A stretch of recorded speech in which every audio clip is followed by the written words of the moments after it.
terkait SCBD ini Sudirman, Citayam, Bojonggede dan Depok itu fenomena anak muda ngumpul di dukuh atas untuk kemudian melakukan hobi-hobi mereka.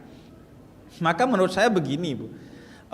Ada yang kemudian menjadi pekerjaannya Kiai Haji Asrorun Niam sebagai komisi fatwa, ada yang menjadi pekerjaannya Kiai Haji Khalil Nafis sebagai komisi dakwah dan ukhuwah. Sebagai komisi fatwa kemudian menghukumi apa yang perlu dihukumi terkait hal-hal yang ada di sana. Misalnya mengganggu ketertiban, buka auratnya dan lain sebagainya, atau hal-hal yang negatif. Hal-hal terkait dengan laki-laki yang menyerupai perempuan dan lain sebagainya, itu wilayahnya Kiai Haji Asrorun Niam. Tapi wilayahnya para dai menurut saya, kemudian sebagaimana saya juga kemarin sempat hadir ke sana untuk kemudian memberikan pengaruh yang positif kepada mereka.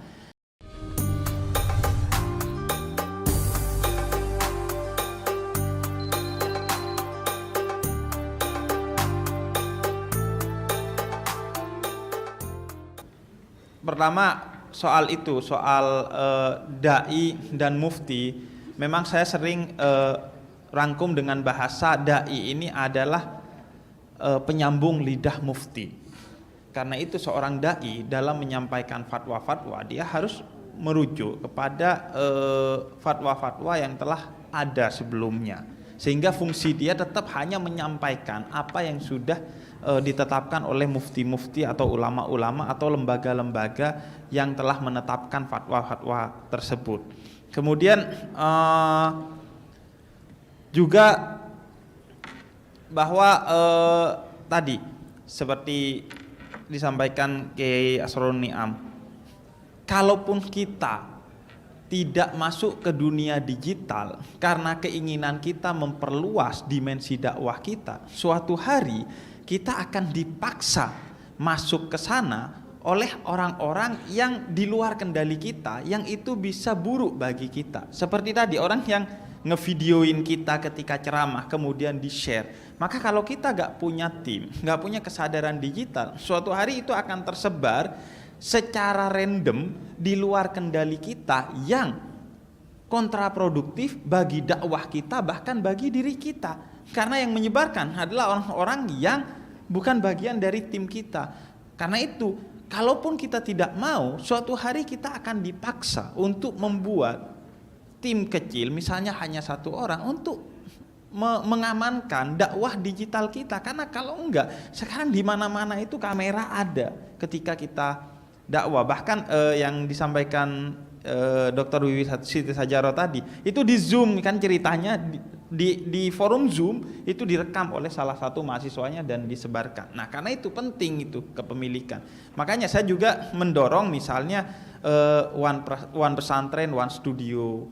Satu pesantren itu harus punya satu studio.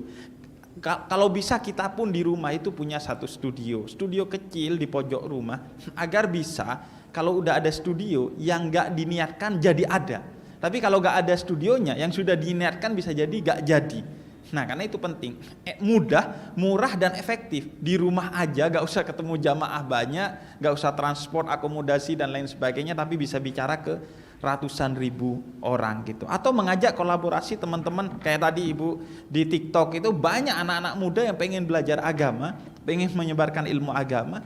Kita bisa ajak itu salah satu untuk kemudian mendampingi kita. Sudah banyak itu yang melakukan hal seperti itu.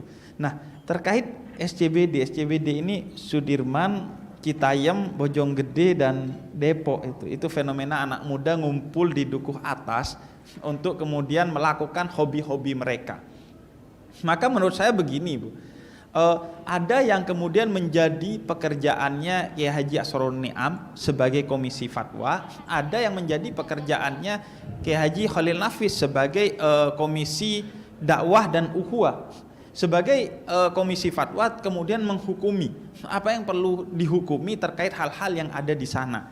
Misalnya mengganggu ketertiban, buka auratnya dan lain sebagainya, atau hal-hal yang negatif. Hal-hal terkait dengan laki-laki yang menyerupai perempuan dan lain sebagainya, itu wilayahnya Kiai Haji Asrorun Niam. Tapi wilayahnya para dai menurut saya, kemudian sebagaimana saya juga kemarin sempat hadir ke sana untuk kemudian memberikan pengaruh yang positif kepada mereka. Karena kalau kita gak ke sana, so must be go on, itu akan tetap jalan anak-anak muda. Sama kayak ketika saya ditanya TikTok itu gak bisa sekedar dihukumi. Misalnya, oh hindari TikTok, waspadai TikTok, gak bisa. Dia akan tetap berjalan itu, walaupun kita hukumi haram sekalipun dia tetap akan berjalan. Maka tugas para dai hadir di sana untuk mempengaruhi, memberikan warna yang positif. Nah itu yang saya lakukan. Saya kemarin ke sana nemuin anak muda. Ternyata ada hafidul Quran di sana yang sedang ke sana. Kemudian ada fotografer-fotografer yang akhirnya karena dia suka motoin berbagai hal yang indah, akhirnya saya rekrut jadi tim saya untuk bikin video-video tentang dakwah. Kemudian ada anak-anak muda yang sekedar main skateboard, sekedar melakukan hal-hal yang positif. Maka dari itu kemudian saya hadir ke sana bikin video tentang ternyata banyak santri juga di sana yang kemudian berdakwah, melakukan hal positif di sana. Sembari saya kemudian memberikan usul misalnya kepada Pemprov DKI Jakarta. Karena musolanya itu relatif tidak terjangkau di SCBD itu. Nggak ada musola yang terjangkau karena satu-satunya musola itu hanya di dalam stasiun MRT. Yang kalau mau masuk ke sana itu harus bayar tiket MRT. Nah kata saya kalau bisa ini didukung secara religius agar menjadi juga salah satu wisata yang positif.